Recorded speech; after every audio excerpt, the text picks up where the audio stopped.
Hello semuanya, selamat datang kembali di channel kami. Pernahkah kalian bertanya-tanya, dari mana sih asal-usul kita sebagai manusia? Bagaimana rupa nenek moyang kita jutaan tahun yang lalu? Nah, di video kali ini kita akan melakukan perjalanan epik melintasi waktu untuk menelusuri sejarah panjang perkembangan manusia purba, baik di dunia maupun di Indonesia. Kita akan mengupas tuntas evolusi manusia dari makhluk sederhana hingga menjadi Homo sapiens yang cerdas seperti kita sekarang. Jadi, siapkan diri kalian karena petualangan prasejarah kita akan segera dimulai. Kisah kita bermula sekitar 4 juta tahun yang lalu di hamparan sabana Afrika. Disinilah cikal bakal pertama garis keturunan manusia muncul, yang kita kenal sebagai Australopithecus. Namanya keren ya, artinya adalah manusia kera dari selatan. Meskipun otaknya masih berukuran kecil, seukuran simpanse modern, Australopithecus sudah memiliki satu kemampuan revolusioner. Mereka bisa berjalan tegak dengan 2 kaki atau bipedal. Kemampuan ini sangat penting karena membebaskan tangan mereka untuk melakukan hal lain, seperti membawa makanan atau merawat anak. Salah satu fosil Australopithecus yang paling terkenal adalah Lucy, yang ditemukan di Ethiopia. Fosil ini memberikan kita gambaran yang sangat jelas tentang bagaimana wujud nenek moyang jauh kita ini. Namun, perlu diingat, mereka belum bisa membuat alat dari batu. Kehidupan mereka masih sangat bergantung pada apa yang disediakan alam secara langsung. Waktu terus berjalan. Dan sekitar 2,5 juta tahun yang lalu, sebuah lompatan besar terjadi. Muncul spesies baru yang lebih cerdas, yaitu Homo habilis, yang artinya manusia terampil. Kenapa disebut terampil? Karena merekalah yang pertama kali menciptakan alat-alat sederhana dari batu. Mereka memecah batu untuk menciptakan tepi yang tajam, yang kemudian digunakan untuk memotong daging dari tulang atau memecah tulang untuk mendapatkan sumsum yang kaya nutrisi.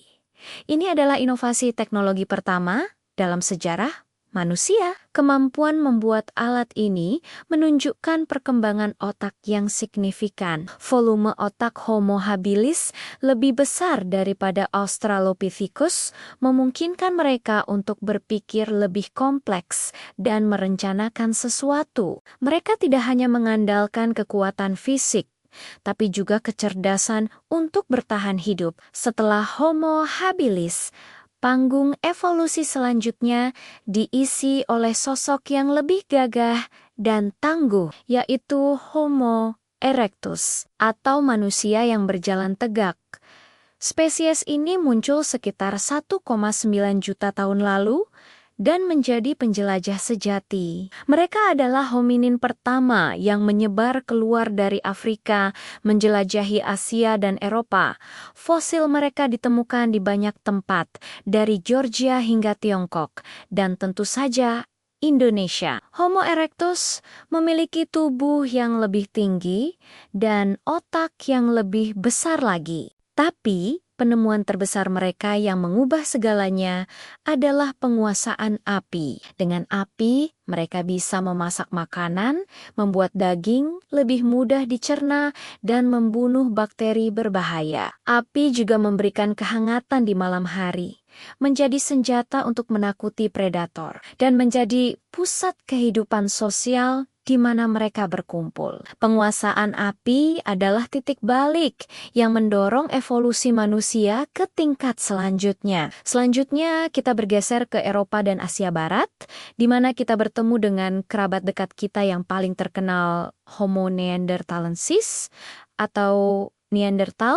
Mereka hidup antara 400.000 hingga 40.000 tahun yang lalu. Neanderthal sering digambarkan sebagai manusia gua yang primitif, tapi Itu salah besar. Mereka adalah pemburu yang sangat terampil, menggunakan tombak berujung batu untuk berburu hewan besar seperti mamut dan badak berbulu. Mereka hidup dalam kelompok sosial yang erat, merawat anggota yang sakit atau tua, dan bahkan memiliki ritual penguburan. Ini menunjukkan bahwa mereka memiliki kemampuan berpikir simbolis dan rasa kepedulian sosial. Volume otak mereka bahkan sedikit lebih besar dari manusia modern.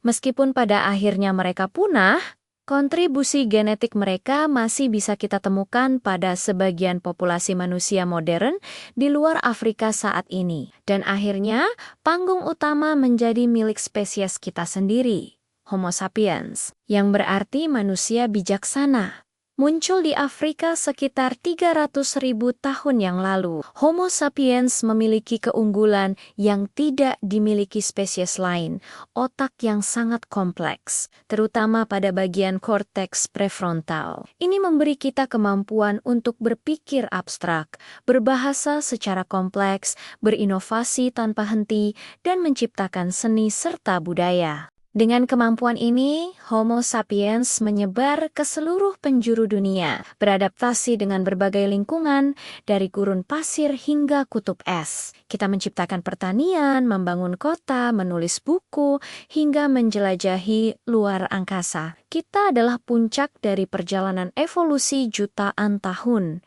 sebuah kisah luar biasa tentang adaptasi, kecerdasan, dan kreativitas. Sekarang, mari kita pulang ke rumah, ke Indonesia. Ternyata, negara kita adalah salah satu situs penemuan manusia purba terpenting di dunia. Cerita dimulai dari seorang dokter Belanda bernama Eugene Dubois pada akhir abad ke-19 di Trinil, Ngawi di tepi Bengawan Solo. Ia menemukan fosil yang menggemparkan dunia.